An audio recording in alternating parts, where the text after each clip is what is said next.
Hey guys, welcome back to 1776 or Bust. So on the table you see a holster, and that would be from this guy right here, Harry's Holsters. And I've been actually wearing this for a couple of days. He actually sent it to me a couple of weeks ago, and I just never had the gun to wear it. So now that I actually have the M&P 2.0, I have been wearing it, and I've got some things I want to say about this holster. And what I found about wearing it, and just kind of some of maybe the frustrations, and then some of the excitement once I figured out what I was doing. So I'm going to go through that kind of with you, and then you can make a judgment call if you feel like the Harry's Holsters is worth it. Now, in regards to the holster itself, I'll do the holster first, and I'll go through fit and finish next. But the holster is very nice. You can see it's the carbon fiber look in blue. Very nice looking holster. All the edges have been smoothed out, so no issues with that whatsoever. Everything is nice. The fit and finish is really, really good. The Kydex is nice and sturdy, so no issues with that. So the quality and craftsmanship of it is excellent. Now, one of the things that Harry offers is he actually offers a package where you can buy a whole package of a million things, and it's kind of interesting because when I first got this holster, and this was just my impression, but when I first got this holster, I was a little overwhelmed with all of the options. You know, for me, I'm used to going with basic holsters that, have a Schultz clip or, something like a Vetter holster or something like that. And when I got this, I wasn't really expecting everything that came with it. And to be honest with you, I was a little overwhelmed because I didn't know what setup I wanted to use. So it's not a knock against the holster. It's just showing you that there are a ton of options if you choose to go that route. Now, the holster first came with these little plastic clips or polymer, or whatever you want to call it, reinforced polymer. And it came with the straps on here. And they were actually attached this way, one here, and then there was one out here as well. Now, I tried that for a couple days. I ran it for, maybe a day and a half, and I didn't really like it. It just wasn't for me. So I wound up changing those out. And then I went to the regular Schultz clip, and I have to tell you, I really, really like it. It's very comfortable. It actually rides here, and then you can see just basically on these two notches here, or these cutouts, that you have a tremendous amount. Let me get this out of the way. You have a tremendous amount of ability to actually cant this as much as you want. And I don't know about you guys, but I like having my holsters canted pretty extreme. It just, for me, works better when I'm carrying a holster if I can get that cant forward, and I just feel like it's easier for me to draw my gun if I need to. So, basically I took the Schultz clip, really liked it, had no issues. Then I decided to attach the claw to this thing. And, honestly, guys, I don't know how people do it, man. I felt like this claw was digging into my hip a lot. I had to reposition it several times to get it comfortable. So I'm not a big fan of the clip. Again, I don't carry appendix style anyway, but I wanted to try it out at around 3:30, 4 o'clock position. To see if I could get it to be comfortable. It just didn't work for me, but it doesn't mean it won't work for you. And especially for you guys who carry appendix, this came with it, and that's a huge bonus. The other thing I decided to do is I wanted to try this clip here. This is kind of like I guess almost like a Utila clip. So it's very similar to a Schultz clip, or even like a Vetter clip, because you can see the cutouts here as well.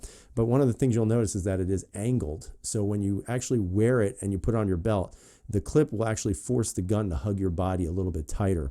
Now, I've been running this for a couple of days, and I have to tell you, this is my best setup with this holster for now. Again, I have a couple of other options I'm going to try out. I'm going to try and use just the clips on here, or excuse me, just the straps on here to see how that works. But right now, I've been very satisfied with this one. The reason being is because, and again, Harry, you can chime in when you leave a comment, but I'm just curious, am I supposed to put like a washer here or not? I'm not exactly sure. Right now, I don't have one, so it is free moving. Now, some people may not like that, but I actually like that because when I put on the holster, I put it on like this for, just for the ease of it. And then once I get it into the inside my waistband, I wind up just rotating it forward, and then I have the cant that I want. So for me, that's the way it works. I've had no issues with it. It hasn't moved. And so I found it to be very comfortable. Also with this additional area here, the way it does push into the body, just being able to conceal the full-size M&P, that's quite a feat. And this holster does it very well. Now, again, this package that he sent me came with the mag holders as well. Again, this took me a little bit of time to figure out how I wanted to set it up. So I actually put in thick rubber washers and then a little bit longer set screw. And I found that worked the best. I had initially tried it with the thinner washers, and there was just no way the M&P magazine was going to fit. So just so you guys can see, it's not a super click or anything like that.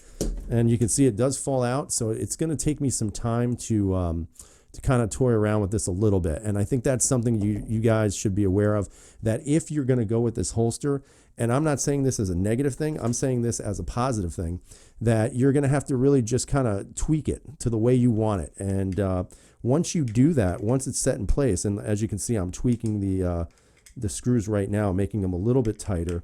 Once you get it to where you're absolute about what you want, I'm telling you, this is going to work like no problem. So again, you can see now I got a nice, more solid fit, and the magazine stays put. So, you know, guys, it's just a matter of playing around with what you want. One of the other things about this is that you can actually change these out as well. I went on Harry's website and I saw other pictures where they were using different forms of the clips. You know, some of these things here, you can also cant this.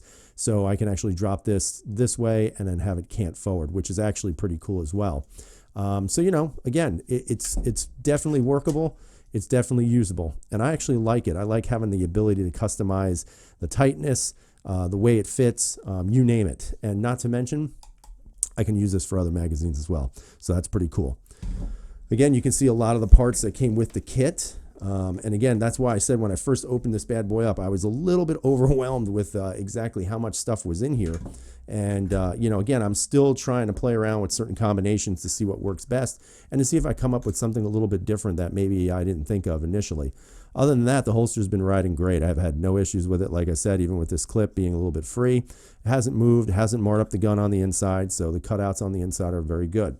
Now, in regards to the fit of the handgun, now, you'll notice that here's your kind of your stopping point right there. Now, some might say, well, it better have a real positive click. So let's see if it does. It doesn't have like a super loud click. However, I'm going to show you something else. That was really light of me pushing it in, but listen to this. Now you hear a more positive click. Again, it holds the gun. This thing isn't going anywhere. So again, you shouldn't be alarmed if you don't hear that real positive click if you're gently putting it in. It does click in place. However, if you're pushing your gun in a little bit harder, you hear that positive click at the bottom. So again, it clicks in place the way it's supposed to. Haven't had any issues with it falling out or anything like that. And so for right now, this is probably my go-to for my M&P. I haven't had any issues with it. It carries really well. You can see that when I go to grab the gun, I'm getting a full purchase on it. Don't have to worry about this clip being in the way of my fingers, and that's a bonus. So again, if you guys are looking for a really good holster that comes with a tremendous amount of options, almost to the point of a ridiculous amount of options, I would strongly suggest you checking out Harry's website. He's got different Kydex patterns, different ways to make up the holster. You can go with just a basic Schultz clip, or like I said, get one of these packages, and then you'll have so much to do that you'll be spending a lot of time just trying to figure out what works. Overall, good stuff, Harry. Really appreciate you sending this out to me. Again, check him out, see if you like what he's got, and buy one. You know, he's a startup company, and I always support people like that. And so far, I've been very pleased with it. So I hope you guys enjoyed the review. Tell me what you think about Harry's holsters. Love to hear what you have to say. As always, hope you stay safe out there. And as always, freedom is never free.